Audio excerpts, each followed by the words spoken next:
My ex is demanding that I pay child support, but I'm against it. My mom and my sister are both on my ex's side, and you will not believe their reasoning.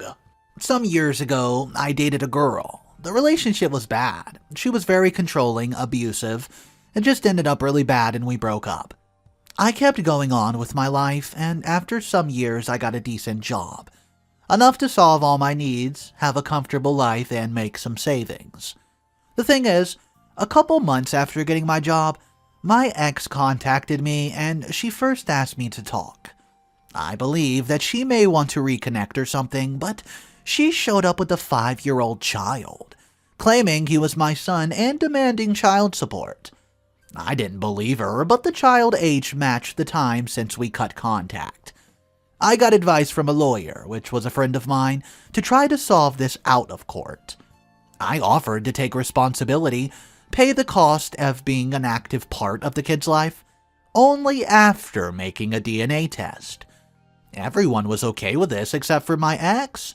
She acted offended and demanded to just, quote, give her the money she deserved.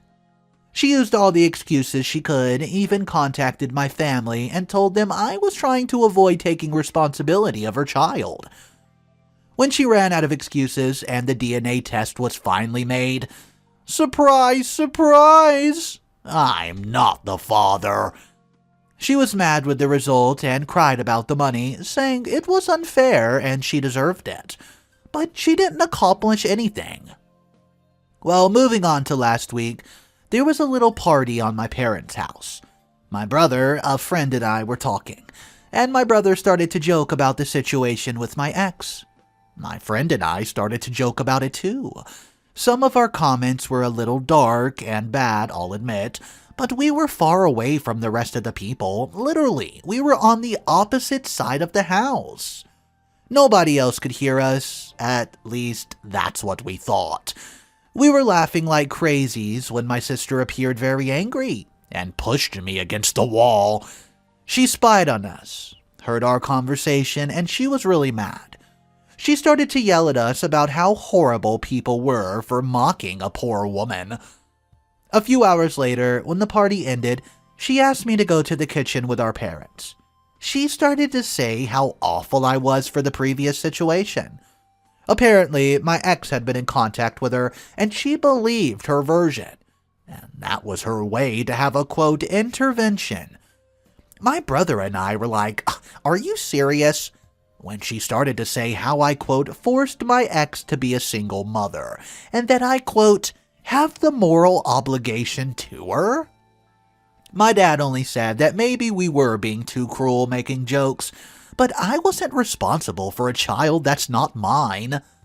My mom then surprised all of us when she said this, even if the kid's not yours, you're making more than enough money to support the child. You should have helped her. Since then, I've been receiving texts. My dad and my brother are clearly on my side, saying I'm not responsible for her, but my sister's telling me how horrible I am for ruining their life. My mom only said, quote, it's your decision and I respect it. I'm just very disappointed that you ended up being so selfish. I'm aware that she doesn't deserve my money, and I'm not planning to give her any. But the constant harassment of my sister trying to guilt me is just exhausting. What's up, guys? Mr. Reddito here.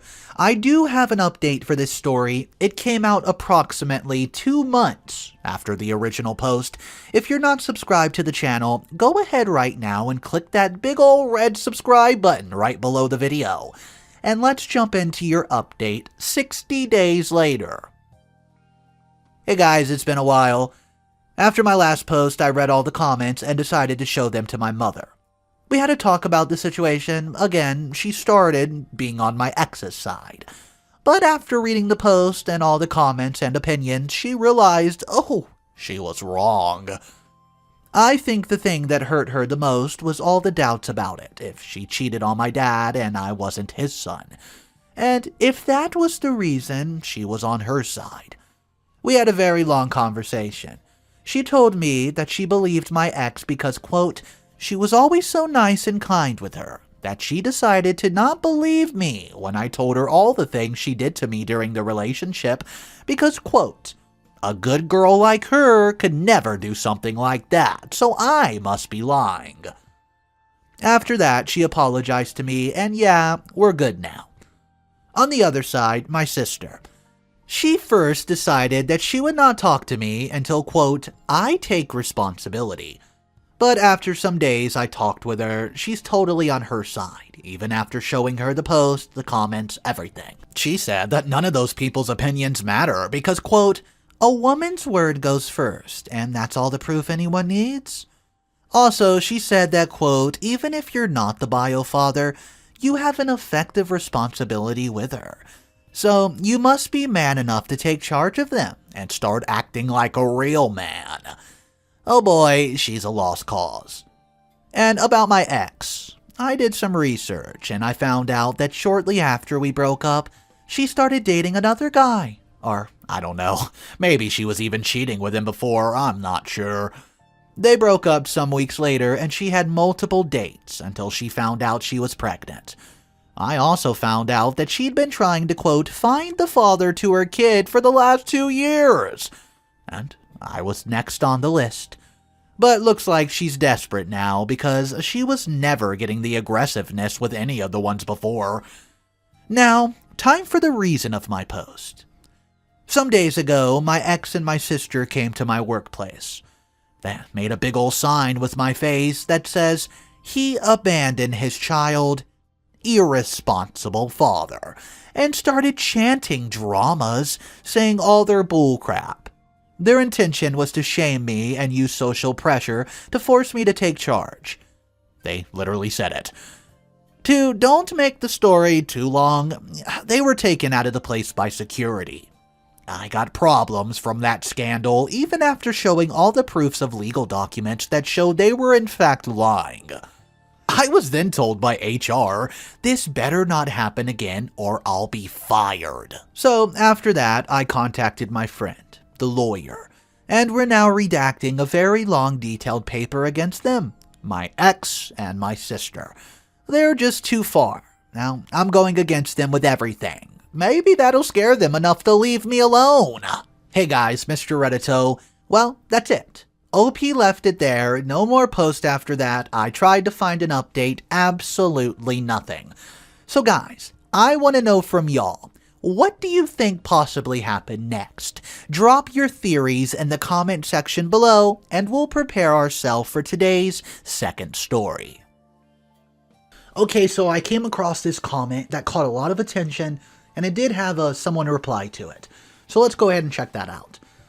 Dang, I think OP is way too forgiving of his mom. It should not have taken this post to believe OP when he initially told her of his ex being abusive. And then tell him she's disappointed he won't care for a kid that's not even his? I would not still be in contact with her. Comment 2 replies to that and says, I don't know if I could allow someone to be part of my life if they thought I lied about being abused because my ex-partner seemed to be nice. Anyways, the comment 3 replies to that comment and says, yeah, like how his mother and sister must have thought of him before all this, that they're able to believe he would lie about something so serious. So guys, let me know, is the mother and sister the true evil villain of this story? Drop your thoughts down below in the comment section, and we'll look at our final story of the video. Boss makes us come to work, even though we all have COVID. He says if we don't come in, we're fired. I was never one to rock the boat. I'd been working at my job for nearly 10 years, and in all that time, I've never once caused a fuss or spoken out against the company. But when the pandemic hit and our boss announced that anyone who could not come into the office due to contracting the virus would be fired, I knew I had to stand up for myself and my colleagues. It all started when Maria, one of my coworkers, tested positive for the virus. She'd been experiencing mild symptoms for a few days and decided to get tested just to be safe.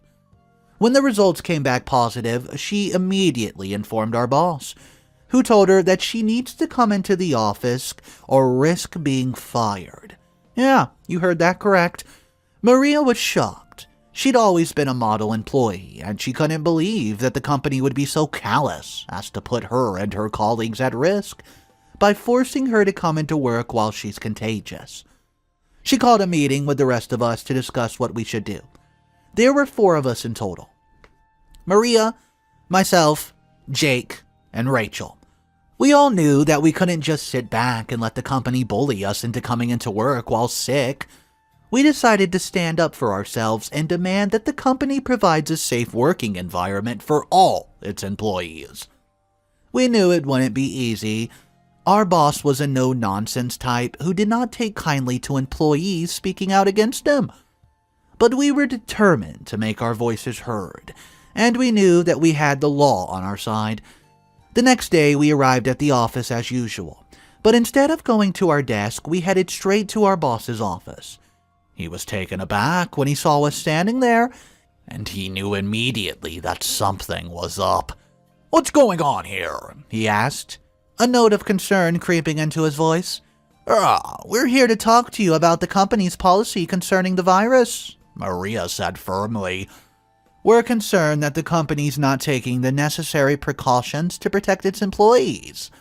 Keep in mind, this was at the point when everyone was scared of the virus, except for our boss, apparently. Our boss's face darkened. "I'm not sure what you're talking about," he said coldly. "We've implemented all the necessary protocols to keep our employees safe." "Really?" Rachel said, crossing her arms. "Then why are you forcing Maria to come into work while she's sick? You're risking our health and Maria's." Our boss's expression softened slightly. "I understand your concerns, but the company can't afford to have employees out sick right now. We have deadlines to meet and clients to serve. We needed everyone to be at their desk working as hard as possible." "But what about our health and safety?" I asked. "We can't just ignore the fact that we're in the middle of a pandemic. We have families and loved ones to think about. We can't just put ourselves at risk like this." Our boss looked at us for a long moment, his expression unreadable. Finally, he spoke up. "I understand where you're coming from, but I'm afraid I can't bend on this issue. It's above my head. If you refuse to come into work, you'll be fired. I'm sorry, but that's just the way it is." We stared at our boss in disbelief. We could not believe that he would be so callous as to put our health and safety at risk just to meet a deadline. But we knew that we could not back down. We'd come this far, and we were determined to see it through to the end. "We're not afraid of being fired," Maria said, speaking for all of us. "We'll find other jobs, but we can't, in good consciousness, come into work while we're sick and risk spreading the virus to our coworkers. It's not fair to them, and it's not fair to us." Our boss's expression softened slightly. "I understand your concerns, but I'm afraid I can't bend on this issue. The company needs come first." It was like we were talking to a broken record. "We understand," I said, speaking for the group, "and we respect your decision, but we can't in good conscience come into work. We'll have to accept the consequences of our actions." With that, we turned and walked out of the boss's office. We knew that it was just to put our jobs on the line, but we also knew that we had to do the right thing. The next few days were tense as we waited to see what would happen. Our boss called us into his office one by one and tried to persuade us to come back to work, but we stood firm in our convictions. In the end, he had no choice but to accept our decision and let us all go. It was definitely a tough blow, but we knew that we'd done the right thing. We couldn't in good consciousness put ourselves and other coworkers at risk because of this moron while we're all sick with the virus. And even though we were out of a job, we knew that we stood up for ourselves, for what's right. Our actions inspired others to speak out against the company's policy, and the company was eventually forced to change its policies and provide a safer working environment for all its employees. It wasn't an easy journey, but it's one that was worth taking. And even though we're fired and no longer work for the company, we knew we've made a difference and left a lasting impact on the world among us. What's up, guys? Mr. Reddito here. Yeah, I know a lot of you are probably thinking, why in the world would they not try to fight this? Well, I was reading the comment section, and it seems like it was a small town business, and their boss was basically the highest up it goes. There's no CEO or anything like that they can turn to, and even the HR department was taking the boss's back.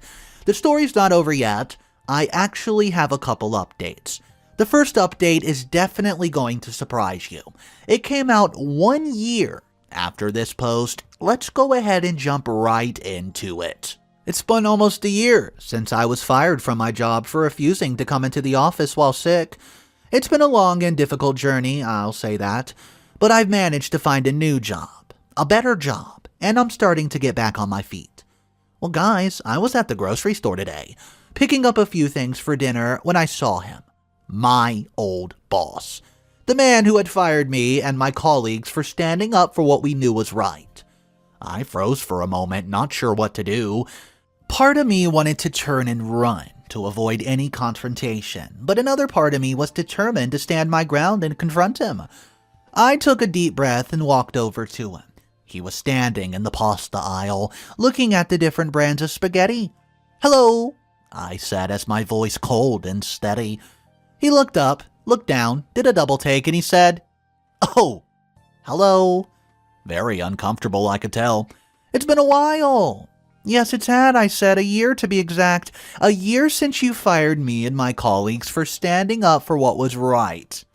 He shifted uncomfortably, clearly not expecting me to have this conversation. I understand your feelings, but the company's needs come first," he said in a defensive tone. "That may be true," I said, "but the company needs should not come at the expense of its employees' health and safety. We were in the middle of a pandemic, and you're forcing us to come into the office while we're sick? It was irresponsible and reckless, and you should be ashamed of yourself to call yourself a man." He looked at me for a long moment, his expression unreadable. I understand now where you're coming from," he finally said. But I just stand by my decision. The company's needs have to come first." I just shook my head. I disagree, and so do many others. Our actions inspired others to speak out against the company's policy. And the company was stuck with a very difficult position.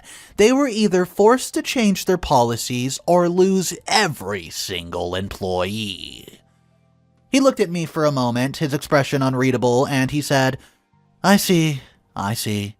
Well, I'm glad to see that you have at least found a new job and you're doing well. I do wish you the best of luck in your future endeavors." "Thank you," I said as my voice was dripping with sarcasm. "I wish you the same." With that, I turned away, leaving him standing bamboozled in the pasta aisle, looking after me with a mixture of sadness and regret in his eyes. It wasn't the confrontation I've imagined, but it was a start. And even though I've lost my job, I knew that I'd stood up for what was right. It made a difference in my workplace. What's up, guys? Mr. Reddito here. So it seems like maybe a little bit of vengeance/revenge was in the tone of OP's voice. I just want you to know, there's one final update. This one came out a year after the last post. That's right, so all the way back from the original post, this entire journey has spanned 2 years. 2000 to 2022, and here is your final update. Dang, I can't believe it's 2022. It's been almost 2 years since the pandemic broke, and I was fired from my old job for refusing to come into the office while being sick. It's been a long and difficult journey, but I've managed to find a new job, and I'm starting to get back on my feet. Only reason I even made this update, I have to tell you guys something. I was at a friend's house last night when I saw on the TV. It was the local news channel. Our town's very small where I live, and I just need you to know, word spreads like wildfire when something like this happens. My old boss, he's been arrested for drunk driving. He actually injured 2 people walking on the street. Thank goodness they survived. I could not believe it. The man who'd always prided himself on being in control, making the right decisions, made such a reckless, irresponsible mistake. As I watched the news report, I couldn't help but feel a sense of satisfaction in a weird way. It was almost like karma. The man who'd fired me and my colleagues for standing up for something that was obviously right is finally getting his comeuppance. I could not help but wonder what had led him to this point. Had the stress of running the company and trying to meet deadlines gotten to him? Or had he simply let his ego get the best of him? Either way, it was a harsh reminder of the dangers of letting power and success go to one's head. As I sat there watching the news report, I couldn't help but feel grateful for the position I was actually in. I'd found a new job that I loved, was working with a team of people who respected and valued me. I'd learned a lot from my experiences at my old job, and was determined to use those lessons to build a better future for myself. Oh yeah, and my new job lets you take off when you're sick. Who would have guessed it? In the end, my boss's arrest was a harsh reminder of the dangers of letting power and success go to one's head. But it was also a reminder of the importance of standing up for what you believe in and making a difference when you can. Thank you guys for all that you've said in the comment section. Thank you for this 2-year journey with all the advice that you've given me. I wish you the best in life. That's probably the last update for me, so see you later. I simply could not believe something like this took place. I can understand now how it was a small town business, there wasn't really an HR, and there was just no one to report it to. But it does look like karma struck the boss in the end, who was focused on the national television local news about, drunk driving. So let me know your thoughts about this story, and if you were OP, what would you have done differently when this absolutely insane attack on you occurs by the boss? Drop your thoughts, guys. Thanks so much for tuning in. If you're new to the channel, just know I'm here every day with a new story for you guys. So consider subscribing if you do want to support, and I'll catch you in the next one.